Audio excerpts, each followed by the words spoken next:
Hey, Guy Powell here, and welcome to the next episode of the backstory on the Shroud of Turin. If you haven't already done so, please visit guypowell.com and sign up for more of these episodes. As you all know, I am the author of the book The Only Witness, which is a Christian historical fiction on the Shroud of Turin. And today we're speaking with Jim Bertrand. He is a longtime Shroud researcher, Shroud speaker, excuse me, and Shroud evangelist. And he is definitely one of the best speakers on the Shroud. And I'm always so thankful to be on with him and able to spend some time with him. We were both out at the recent Shroud 2025 conference, and we're going to talk about some of the things that took place there. So, Jim, welcome. So good to have you. Well, hello, Guy. It was a wonderful experience in St. Louis, and I'm looking forward to hearing some of your reactions as well as conversing about the conference myself. Yeah, absolutely. Well, let's just jump right in then. So, what are your thoughts? What were the biggest things that you felt that really came across well at the conference? Sure, there were a lot of blessings at that conference. One of them was just getting to meet the people in person. You know, some of these people like you and I had seen each other on Zoom, but now seeing each other face to face, my gosh, you're 6 inches taller than me, Guy. I didn't realize that. Uh, Along with meeting some of the other people as well. I think daily mass with many of the participants was certainly a blessing. And I was looking over my diary that I kept while I was there. I normally don't keep a diary, but while I was there, I was jotting some things down, and there were 45 speakers, and I was able to converse with more than 20 of them, just one on one. And so I think that was a very special opportunity that I wouldn't have had otherwise. And then lastly, I think that the venue that they had chosen at the St. Augustine Institute was just so conducive to conversation. I mean, you go 10 or 15 yards down the hallway and off to your right here, there's a beautiful patio outside with flowers and tables and shade. And boy, it's a nice place to sit down and converse about things. And there were indoor areas as well, but it was just so conducive for the type of conference that we had that it was ideal for interaction. And I was very impressed with that.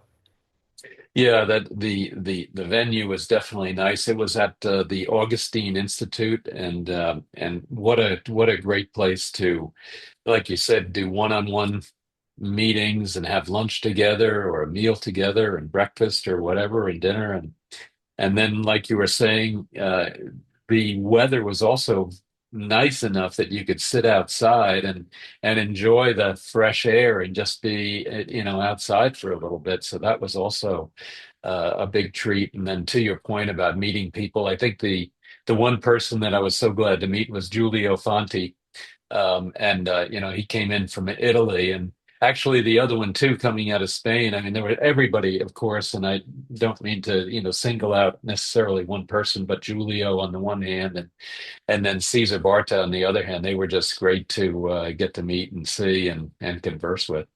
Yeah, I think we had, I think 9 or 10 countries represented that were giving speeches and talks, and even more countries than that in terms of attendance. So it was very quite a cosmopolitan international event.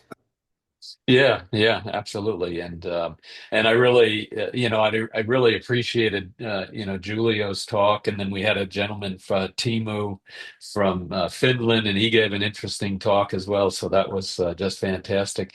So, for you? What were the most interesting presentations? Sure. Well, I thought about maybe four or five that stood out for me. Dr. Jack Markwart, who had number one, he was the very first talk in the academic one schedule, and his historical perspectives were certainly very enlightening. Dr. Bill Latow, who was a climatologist from New Jersey and New York, he also had, I think, a very interesting items to share. Dr. John Jackson, I think he gave three talks. I had to attend those, and I really appreciated the one he did about how the feet may have been nailed. Why when you look on the shroud, the right foot and left foot look different, and he gave a very plausible explanation for that. Fonte, like you had mentioned, I really appreciated his talk called Novelties on the Shroud. and the one by Dr. Keith Propp, A Different Perspective on the Siddharium. Those five stood out for me. How about for you, Guy? Yeah, it's funny. Certainly, Julio's, as I mentioned, Keith Propt was. I, I don't know. I was. He took such a different approach on the Siddharium that it was hard for me to digest it, and especially when the kind of the traditional approach to how that sedarium was placed on the face and what have you, or over the face and over the head, as opposed to what he was doing. The one that I really liked was, and unfortunately, I didn't get to see Bill Lautos, even though I really wanted to, because, yeah, I'd been speaking with him offline, and unfortunately, as being the organizer and being a speaker as well, you just can't quite get to everywhere you want to be, Awesome. and so I'm looking forward to the videos. But the other one that I really liked was Massimo Paris, and I don't know if you saw his or not, but he had some very interesting stuff on the how the tomb was situated and how it was located within the quarry, number one, and then number two, how the tombstone, I and I don't, it's funny, when I think of tombstone, I think of the thing that you see in a cemetery, but here we're talking about the stone that was rolled in front of the door, and whether it was actually rolled the way we can, traditionally think about it, or was it rolled in a different way? And he had a couple of interesting thoughts on that.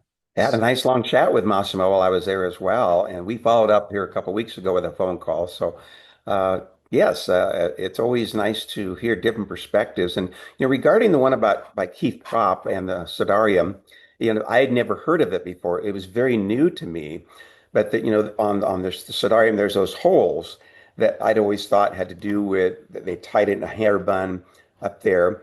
But he was showing that the Siddharium, by definition, was normally a sweat cloth that they would wear over their head, and that those holes also corresponded with the way a cord would go through to wear that. And he showed a slide with Dr. Jackson wearing that, and I thought, I never thought about that. But what really got me was when he showed that instead of just going from here to the bun up there, if it was just above the eyes, it would go down to about here.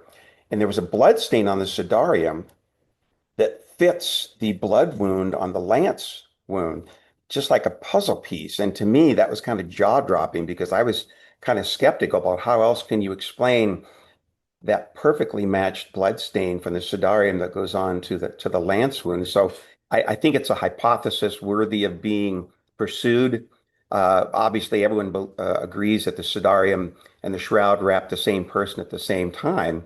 What really got me, though, is in terms of the response to Keith's talk, because before his talk, had a couple of meals with him with Dr. John Jackson and the three of us sitting at a table, and nobody came over. But after his talk, it was like there'd be 12 to 15 people around him. He could barely get a meal in the last couple of days after that talk because he really, if his hypothesis didn't mean much, there wouldn't have been that kind of reaction. And particularly among the Spaniards and the people that were Mm. familiar with the Darium and Aunt Father Andrew Dalton. And I think it was in a very healthy way. They were asking pertinent questions. So I think we're going to hear more about that in the future, perhaps. But for you and me, who have seen, how the Sardarium was wrapped and everything, and it's in books, and all of a sudden, it kind of turns that on its head with a different perspective. I think that's worth looking at, but that was probably one of the more intriguing ones that he had. Yeah. Yeah, I had some trouble with I mean, I liked, certainly the thinking was fascinating, and it seemed like it all kind of came together. There was one objection that I did have to it, and that was that those thread holes, which the general consensus, or the prior consensus, was that was sewn into his ponytail, into Jesus's ponytail behind his head. And what's interesting about that versus it sewing in a rope to hold the sedarium was that the hair and the angle of the thread marks are not square. They're not square or perpendicular to the sides of the cloth. the current holes are at an angle, Hmm. and it would seem like if it was sewn, if a rope was sewn in to hold it around his head like he had talked about, then it would be more perpendicular to the sides. And so I don't know, that was one of the only things that I could see that, just didn't quite totally fit up with the story. But the fun part about history and the fun part about the shroud is that, we may never actually know exactly what and how things were put together. Right. These open questions are certainly gives us opportunity to converse and talk about our own ideas. And I remember Barry telling me once I was sitting in his living room on more than one occasion, speaking to him for hours, and he said, "Well, yeah, there's all these things that we can disagree about, but if agreement was necessary for friendship, none of us would have any friends, because we can all find some of those open questions where there's variability on our opinions, and that this is just one example of that you and I just discussed there. The one of the things that I learned new was Bill Lotto was speaking, the climatologist, and of course, the Passover is always held right very close to a full moon, and so it's impossible to have a full moon and a solar eclipse at the same time because the moon would be on one side of the earth and the other at the same time. That can't be. So I had pondered that over time, and Bill Lotto provided a possible explanation that yes, there was this full moon, but if there was the weather conditions were very windy and cloudy and blocking out some of the sun, that might explain why there was this darkness during those hours. Because even in a solar eclipse, and I've been to one that about 7, 8 years ago, it passed the total eclipse went right through Nebraska, and within a matter of minutes, it's over. Mm. From start to finish, it takes a while, but in terms of totality, you get that darkness and then it's gone. So how could you have this darkness for 3 hours? And Bill Lotto provided a possible explanation that it was more weather related than cosmic related to the position of the moon. So it's always nice to get something new that way as well. And I thought Fonte showed Well, let that me something. before you go on to Fonte, um, and maybe I did put hear a part of Bill Laudo's talk. Wasn't the weather phenomenon that he was talking about possibly created by winds coming out of the Sahara, generating more or less a dust storm relatively high up, and then that dust storm created clouds, which then blocked the sun for, to your point, for not just a handful of minutes like in an eclipse, but for a long time, as that cloud then went over Jerusalem. Right. And I was kind of skeptical at first, but then he showed how they used stratigraphy and geology to go through these layers along the edge of the Dead Sea to show those conditions at that point in history. And so, wow, I didn't know they could get a confirmation on that. So it was enlightening, and it's certainly something worthy to be explored. Yeah, yeah, yeah. Now you were going to say something about Julia. Well, yeah, he pointed out many novelties of the Shroud. One of the newer ones was that was for me anyway, there were some Shroud fibers that contain metal alloys typical of coins on the eyes. So that was a supporting evidence that there were coins on the eyes. Of course, what kind of coins were there? That there's not an agreement on that. And so whenever I give talks, I said it's quite possible there could have been coins on the eyes.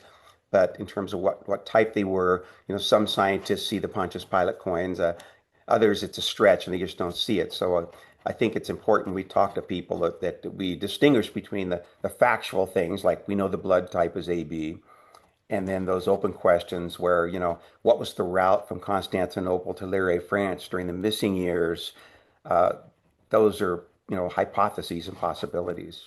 Yeah, you actually you bring up two things, and one thing that's interesting as well is having two different or more than two different opinions or hypotheses on what might happen. I think helps to sharpen your arguments on both sides. And so, going back to Keith Prop, when he brought up this new theory that's going to maybe make then the Spaniards with the theories that they have coming out of the Oviedo and the Siderium, that's going to maybe have them redouble their efforts. So that I think there's definitely some interesting pieces there, and then especially with the coins.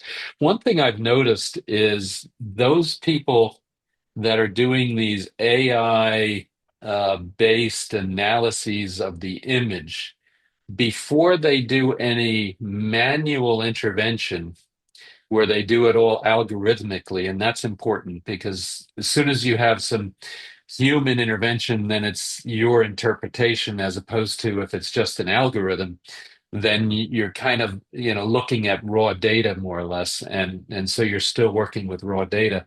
But one of the things that I've seen on these AI analyses of the face is that the two eyes get to be very bright and circular. If that's true, and if the algorithm is properly capturing that, then it means that there had to have been something, as my hypothesis, that was kind of over the eye to make it stick up that much higher so that the cloth was directly touching it. When I think about putting a cloth over my own face, I've got my eyelashes in the way, and my my eyebrows, and other things that are maybe making my eyes to be sunk, to be relative to the cloth, sunk in so that it's not touching the cloth. And if it's not touching the cloth, then you wouldn't get a bright round spot directly over the eyes. Whereas if when they're doing this processing, you're getting this round spot over the eyes, and therefore there's a high probability, a high likelihood that there are maybe coins over the eyes. Now, whether they're the lepton or the Pontius Pilate coin or something else, I don't think there's enough evidence to really conclusively or even with a low probability say that it was this coin versus that coin. Sure. I went back to the original 1978 paper that Stirp had done regarding that question of the coins and looked at the topographical photographs that they had, from the 3D information. And looking at it a second time, it really does show what you're talking about there, that there's this raised feature about the size of a dime on both the eyes. So it's always good to go back to those original documents. Sometimes you see something the second time around you didn't notice the first. Yeah, yeah, yeah. Now you were going to mention something with Giulio and on some of the novelties that he's seen. Well, just the idea that there was detection, they detected metal alloys Mm. that would indicate that. And he had a lot of other points too that I was familiar with. But he seems like personally a very gentle man, wonderful Italian accent, very approachable. It's nice to see it. Tristan Casabianca the same way. Very impressed me as a very humble man, very reserved, and preferred to maybe listen rather than speak. It was just a privilege to meet those kind of people. I did get one other thing from, I think it was Markworth's talk, that the Sidarium was witnessed by pilgrims in 570 AD, and I hadn't heard of that one before. And we hear about the Sidarium in 614 or whatever it is, but in 570, pilgrims had gone to Jerusalem, and they give an eyewitness account of seeing the Sidarium in Jerusalem prior to it going to Spain. And so that's an historical part that added to what I had. I'm sure Joseph Marino knew about that. He's written so much about this. I copied off about a 50-page paper that he did showing everything that we knew from on this date it was displayed, on this date it was shown, and especially after the 14th century, of course, everything very well documented. But it's always nice to get a new, historical element like that. So that pretty much rounds up what I thought was new to me and the things that impressed me. Guy, I was going to ask you, did you notice what there was kind of a spirit of camaraderie there, even among differing opinions? What did you see when people were disagreeing about things, but yet there seemed to be this healthy spirit about discussing those things? Yeah, absolutely. I think everything, sometimes you see these emails going back and forth, and unfortunately, when we write an email, whether we think we're being very careful in how we choose our words, and how we think somebody else might choose those words and then misinterpret them.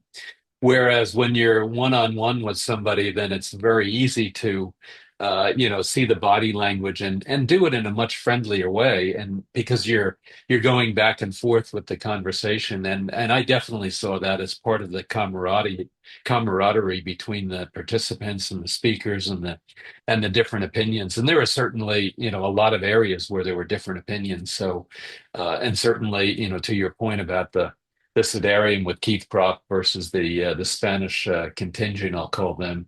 That was definitely one area, but they were certainly very friendly about how they approached Keith and were trying to understand and potentially give both sides of the arguments there.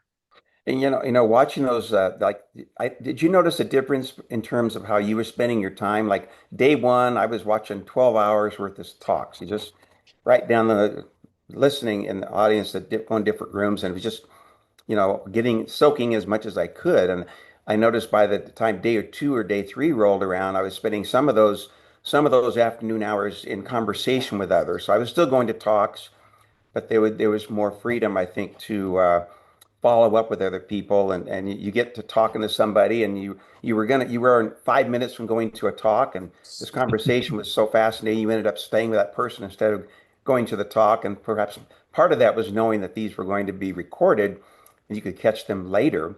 But did you notice the difference how day one and day three went for you in terms of listening or visiting with others? Yeah, absolutely. That was definitely the case. And so the first day, I stayed I basically stayed in the first room there, the academic one, as it was called, and just because those are the ones that I wanted to. I mean, I wanted to hear so many, and unfortunately, you had to make a choice.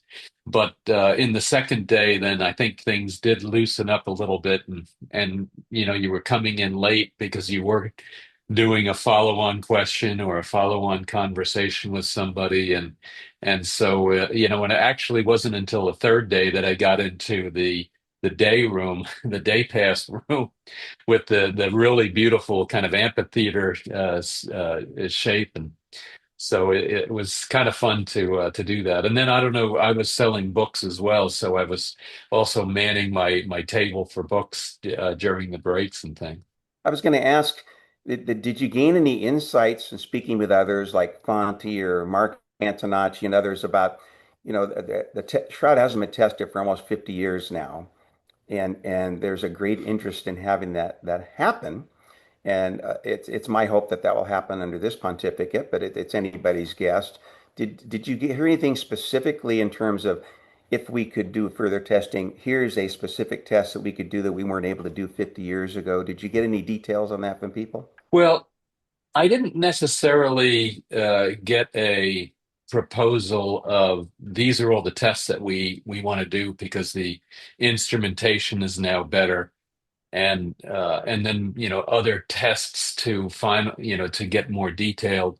So for example, on the blood, you mentioned the AB blood, and Kelly Kearse had a really interesting presentation, and that's his specialty. And now with thinking about whether it is AB blood on there or whether it's A blood or B blood that has decayed into AB blood, which is his theory, and then to actually now get a real test on it to absolutely confirm that it's human, that it's male, and that it's and then whatever the blood type is. And it didn't sound like he would necessarily be able to determine whether it was A or B or AB blood, but maybe there was something there. But he wanted, right now there's kind of like let's say a 98, 99% probability that it's human, that it's human and male. But then he wants to get that 99.9% probability, where you're using then now the modern testing to be able to get that absolutely confirmed that those two things are the case.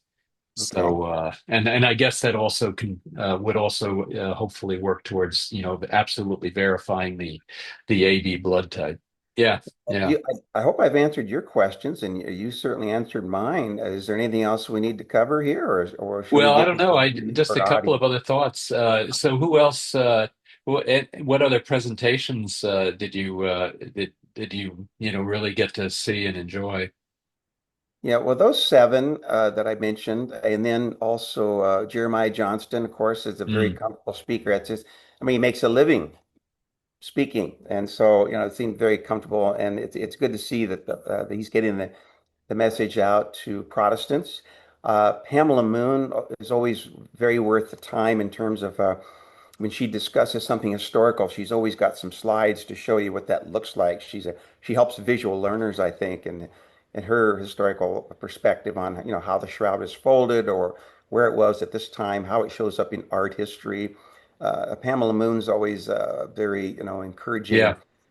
fascinating. Even if you may not agree with all those hypotheses, it's certainly worth the time and get to speak with her individually as well. Delightful accent, that British accent. If we can get some Australians to come to the next one, they're always a hoot to listen to as well. Those are two that come to mind off Yeah. the top of my head, and I had a list of others that I had watched and seen, but those are the Mm. ones that I can recall at this moment, Guy. Yeah, we had Pam Moon. I think I only unfortunately caught the second half of hers. And yes, she has a very delightful accent, and she really does know her history and puts things into context, which I think she does a really great job at. One thing I got to experience, which was just hard to believe. So Giulio and Teddy Pappas have been working together on various things. And so Julia offered if someone would bring a microscope, Julia would bring some actual fibers and some actual threads. And so Teddy, right outside our room, basically in the hotel, she had brought two different microscopes, and Julio then set them up, and he was actually showing live and in person images of several different thread samples. So he had one fiber with some blood on it, and the blood on that fiber was absolutely red. As you know, when you get cut and you get a scab, it turns brown, and yet this blood on that fiber was absolutely red, and you could see it right in front of you there. Yeah, And then I he wish I could had have been along to look at the. I didn't catch that 'cause I understand that was a spontaneous thing, and I saw pictures of it. Yeah, I would have loved to look through the microscope to see those as well. What was the magnification? 400? Well, it depended, but yeah, I think he got up to 400. And it's so fascinating too. I remember being in high school or in elementary school or whatever, and we'd have a microscope and you'd put it in there, and it'd take like a half an hour just to find the sample because he couldn't get it centered on the lens. And Giulio, he was like he had it and he was doing his thing with all the knobs and whatever, and it was pretty impressive as to what he was able to do. Well, And I'm so glad he you had got to take. this. I'm glad you got to take advantage of that opportunity, Guy. Yeah, yeah. Well, and then he asked me to kind of moderate. So we had, I think his Lynn Lineberger. Do you remember him? Clint Lineberger, Curtis Lineberger, I think it might have been. He was the Okay. TikToker, and Oh, um, okay. and so he was he was doing it live, and so I was kind of explaining, well, we have this thread or this fiber here, and then we had a thread rather. No, no, no, it was a fiber. Yeah, we had a fiber with color on it, so you could actually see then the slightly darker, or what seemed like was slightly darker, and then you could also see the age of the thread. So Julia was explaining. So on the fiber itself, if it was very new and just recently, harvested from from flax, then it would be very nice and smooth, and there wouldn't be any cracks in it. And yet on this particular fiber, then you could see cracks all the way throughout it, which kind of indicated to him how old that fiber was. So Okay. And I was gonna ask you with the thread itself, was that from the Reyes fragment up by the corner? Where was that um, thread? Did he tell you what part of the shroud that came from? I'd have to look back. I don't recall. So he had one thread that was what he used for the wax S testing. So the wide Mhm. angle X-ray scattering testing. And it was funny too. I mean, it was just a tiny little bit that had to be shown of the end of a thread that was used for this wide angle X-ray scattering testing to get the age, and the age, as we know, out of that came back to the first century. So we did have that. So we did get to see that, but I don't recall where that thread came from. Yeah, and you might be right. It might have been from the Reyes sample or somewhere near there, or from one of the samples that Barry Schwartz had at one point. And Yeah, then he certainly also had, a blood one. A and blood then one would have yeah, come from some other area because there was no blood yeah, in that yeah. corner. Well, he Uh, had a blood fiber, not a thread, a blood fiber. okay, Yeah. So, because then you could take it from that area with the blood without necessarily degrading or damaging the actual perception of the image. And then he sure. had a thread that was dated to 65 AD, which was from Masada. And it was dirty and dingy, and it was just kind of interesting to see another linen thread and compare it to the linen thread of the shroud. So. I've read also that with the neutron radiation, in a way, would actually preserve that thread so that it would actually last longer, is what I've read. I think Record spoke about that and Spitzer, Father Spitzer as well, who wasn't there at the conference, but that the radiation event itself may have played a role in helping to preserve that linen to look so much better than it would have Hmm. looked 2,000 years without that event happening. Hmm. Oh, that's interesting. I hadn't heard that. On the one thread on the one fiber that I was talking about, uh, there was a hypothesis that there was a black streak going through it, and that black streak may have been a neutron trail, as I recall. And so you had then, this curved kind of of the fiber, and then you had these cracks along the edges of it, and then there was a black streak that went through, and Julia was saying that might have been the evidence of a neutron trail as it traveled through the fiber. So that was kind of interesting. But I hadn't heard about what you were talking about that as a possible preservation method. Yeah, well, it'll be interesting to see what God has in store for us regarding if He's left us the shroud for a reason, what further role will it play in evangelizing and giving people hope in the resurrection? Yeah, So when the time's right, I suppose we will see that the shroud has some more secrets for us. At this time, it's still covered up, and there's not a further study that I'm aware of that is being given a nod to, or however that yeah. shakes out, and when's it going to be put on public display again, and so forth. So we're kind of in a mode now of where we're still sharing information, and Jeremiah Johnston is getting it out to the Protestant world, and we continue to share what we know as well. So I guess all in God's good time. Yeah, exactly. Well, we are in the process of petitioning the Pope to do hopefully some more testing on it, and we'll see. Hopefully, he's more bent towards the scientific understanding of the impact of this amazing singular for mankind, this singular event of the resurrection. And one thing just to kind of close out here, one thing that I really like from Father Andrew Dalton, he says the shroud is the natural consequence of a supernatural event. The image on the shroud is a natural consequence of a supernatural event. And I just love the way that that gets portrayed, because that really explains that there are supernatural events that we can't necessarily understand. And, God maybe, doesn't want us to understand, but nevertheless, there is evidence that these things actually took place. And that certainly puts an exclamation point on the reality that the person of Jesus Christ has a human nature and a divine nature. He had both those.